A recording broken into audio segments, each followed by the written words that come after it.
다크소울이 우울증에 도움이 됩니다. 한 논문의 실제 제목입니다. 어그로 아니고요. 실제 논문 내용도 우울증 치료에 다크소울을 써보면 어떻겠느냐 하는 내용인데, 이 파격적인 제안은 대체 어떤 논리에서 나온 걸까요? 그 핵심은 바로 내 탓입니다. 게이머들 사이엔 이런 말이 있죠.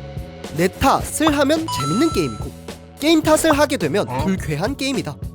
아, 내가 구르기를 좀 빨리 해서 죽었네. 다시 해보자. 내 탓을 하면 재밌는 도전이 되지만, 야, 이건 게임이 개업가를 하네. 판정이 왜 이래? 게임 탓을 하면 불쾌한 스트레스다, 이거죠. 자세한 건 이 영상을 봐주시고. 그런데 이 다크소울이 내 탓의 끝판왕입니다. 설계 자체가 느리고 확실한 전조가 있는 공격이라 못 보고 죽었다 라는 변명은 거의 통하지 않죠.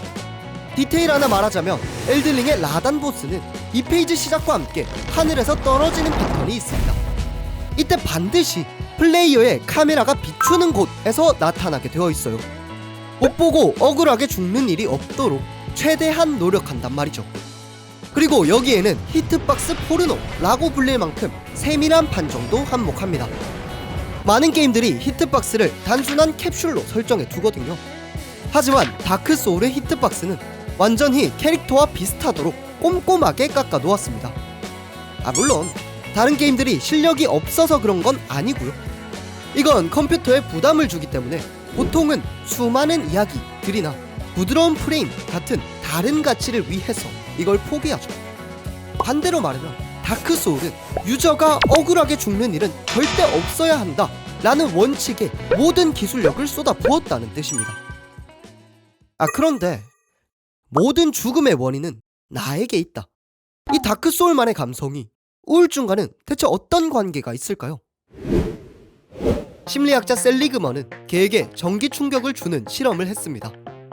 A 집단의 개들에게는 레버를 올리면 전기 충격을 꺼주었고, B 집단의 개들에게는 레버와 상관없이 전기 충격을 계속 가했죠. 그 이후 케이지의 문을 열었을 때 A의 개들은 바로 탈출, B의 개들은 전기 충격에 아파하면서도 움직이지 않았습니다. 내가 뭘 해도 안 된다 라는 감정이 B 집단을 덮친 거죠. 이것을 학습된 무기력이라고 부릅니다. 우울증에 걸린 사람도 비슷해요. 내가 뭘 해도 딱히 바뀌는 건 없을 거다 라는 학습된 무기력을 가지고 있죠. 이건 그 사람들이 멍청해서가 아닙니다. 세상은 실제로 뭘 해도 안 될 때가 있기 때문이죠. 여러분들이 공부를 열심히 했다고 해서, 취직 준비를 정말 잘했다고 해서 반드시 취직을 합니까? 아니요. 여러분보다 훨씬 훌륭한 자연재해 지원자가 나타날 수도 있고, 갑자기 코로나 같은 경제 위기 때문에 신입을 안 뽑을 수도 있습니다.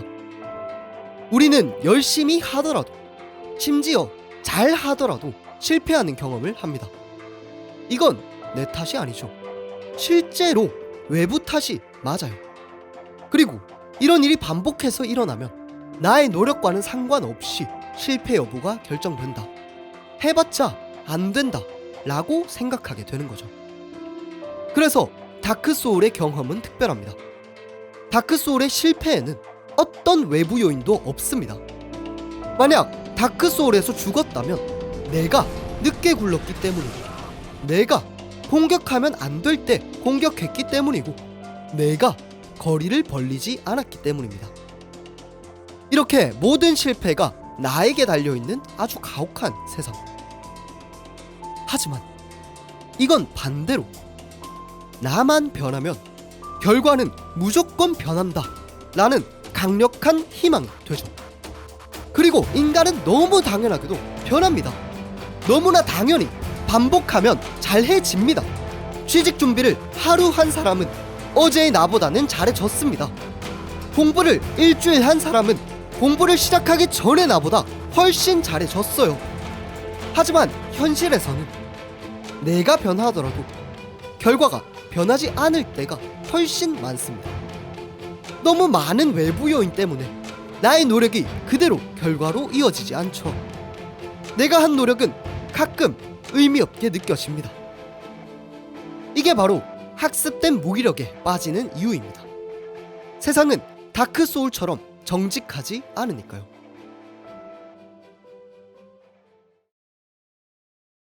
이 지점에서 다크소울의 경험이 특별해집니다.